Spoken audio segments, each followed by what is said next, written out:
కేంద్ర ప్రభుత్వం తాజాగా పార్లమెంట్ లో ఆమోదించిన వక్ఫ్ చట్ట సవరణ రాజ్యాంగ ఉల్లంఘనే అని పలువురు వక్తలు అభిప్రాయపడ్డారు. స్థానిక సుందరయ్య భవన్ లో సిపిఎం జిల్లా కమిటీ ఆధ్వర్యంలో వక్ఫ్ చట్ట సవరణ మైనారిటీలపై మరో దాడి అనే అంశంపై రౌండ్ టేబుల్ సమావేశం నిర్వహించారు.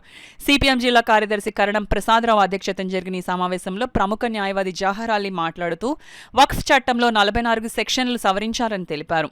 బీజేపీ ఈ చట్ట సవరణ గురించి గొప్పగా చెబుతూ ప్రజలను ప్రక్కదోవ పట్టిస్తున్నారన్నారు.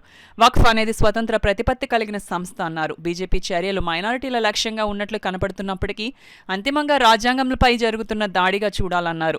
సిపిఐ లిబరేషన్ నాయకులు సిహెచ్ నాగేశ్వరరావు, గొడుగు సత్యనారాయణ, సిపిఐ న్యూ డెమోక్రసీ నాయకులు జె వెంకటేశ్వర్లు, వైసీపీ నాయకులు బషీర్, హ్యూమన్ రైట్స్ ఫోరం నాయకులు ఇక్బాల్, సామాజిక కార్యకర్త దూసలపూడి రమణరాజు, ఐఎన్టీయూసీ నాయకులు తాళ్లూరి రాజు, రిపబ్లికన్ పార్టీ నాయకులు పిట్ట వరప్రసాద్ తదితరులు మాట్లాడుతూ రాజ్యాంగ పరిషత్తులో చర్చల సందర్భంగా బాబాసాహెబ్ అంబేద్కర్ ప్రజాస్వామ్యం గురించి మాట్లాడుతూ మైనారిటీ హక్కుల రక్షణే ప్రజాస్వామ్యంలో కీలకమని చెప్పిన విషయాన్ని గమనించాలన్నారు.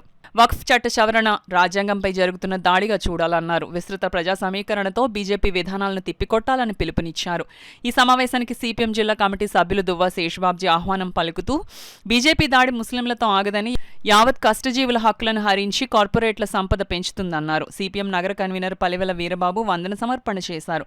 ఈ సమావేశంలో కాంగ్రెస్ నాయకులు బి జయప్రకాష్, ఎస్ఐఓ నాయకులు షేక్ జియావుద్దీన్, జానీ, ఆవాజ్ నాయకులు ఇబ్రహీం, సిపిఎం నాయకులు నీలపాల సూర్యబాబు, సిహెచ్ రమణి, కెఎస్ శ్రీనివాస్, మాలక వెంకటరమణ, మేడిశెట్టి వెంకటరమణ, కె నాగజ్యోతిలతో పాటు దుర్గారావు, మూర్తి, నసీరుద్దీన్ తదితరులు పాల్గొన్నారు.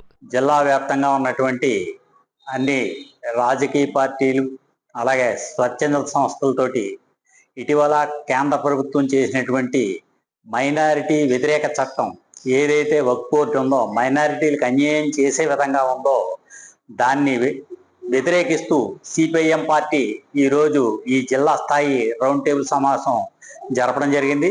ఇక్కడికి వచ్చినటువంటి దాదాపు 35 మంది ఈ సమావేశంలో పాల్గొనడం జరిగింది. ముఖ్యంగా ఏదైతే భారతీయ జనతా పార్టీ నాయకత్వంలో ఆర్ఎస్ఎస్ యొక్క వెనుకుండి నడిపిస్తున్నటువంటి మైనారిటీ వ్యతిరేకకరమైనటువంటి నిర్ణయాలన్నింటినీ వ్యతిరేకించడం కోసం, అందుకోసం మొత్తం ఏదైతే బీజేపీకి అనుకూలం ఉన్నటువంటి వ్యక్తుల్ని వ్యతిరేకిస్తూ జరుగుతున్నటువంటి ఈ రౌండ్ టేబుల్ సమావేశం రాబోయేటువంటి ప్రమాదాలన్నింటినీ కూడా ఎలుగెత్తి ముక్త కంఠంతో దాన్ని నిరసన తెలియజేస్తూ ఆ రకమైనటువంటి వేదికను ఏర్పాటు చేయాలని చెప్పేసి భవిష్యత్తులో ఆ వేదిక మీద ఈ యొక్క బీజేపీ ఆర్ఎస్ఎస్ వ్యతిరేకమైనటువంటి పక్షాలన్నిటి కూడా పనిచేయాలని చెప్పేసి ఈ రోజు ఈ రౌండ్ సమావేశంలో నిర్ణయించడం జరిగింది.